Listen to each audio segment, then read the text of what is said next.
আজ আমি তোমাদের আমার স্কুলের গল্প বলবো।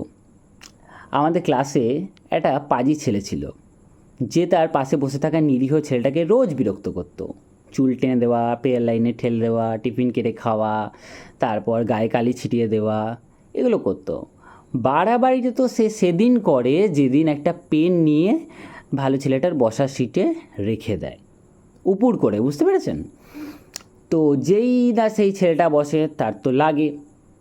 সে তো আর রোজ রোজ সহ্য করবে না অত্যাচার, ঠাস করে একটা চড় মারে সেই বজ্জার ছেলেটাকে। তো সেই পাজি ছেলেটা মাটিতে পড়ে যায়। রীতিমতো প্রিন্সিপাল স্যার আসে, ঘটনাটা শোনে, দুজনকেই বোঝায়, দুজনেই বুঝে যায়। ভালো ছেলেটা যদিও ভালো বলে একটু বুঝে নিল, কিন্তু পাজি ছেলেটা যেই না মাত্র প্রিন্সিপাল স্যার বেরালো, এক থোকা থুতু নিয়ে ভালো ছেলেটার মুখে ছিটিয়ে দিল। তো এবার কি করা উচিত ভালো ছেলেটার? আবার প্রিন্সিপালকে ডাকা উচিত, নাকি ঠাটিয়ে আবার একটা চড় মারা উচিত? তো মিস্টার প্রিন্সিপাল, মিস্টার ট্রাম্প সাহেব, ওরা কুকুরের ল্যাজ। পাকিস্তান কুকুরের ল্যাজ কখনো সোজা হবে না। ওরা সেই ক্যান্সার সেল যাকে বাদ দিতে হয়, নাহলে গোটা দেহ পচে যায়। আর সমঝোতা নয়, এবার তাদের দেখিয়ে দিতে হবে।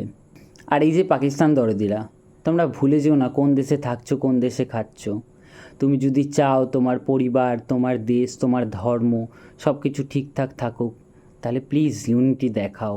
আর সরকারের বিরোধিতা করতে করতে দেশদ্রোহী হয়ে যেও না। জয় হিন্দ, বন্দে মাতরম।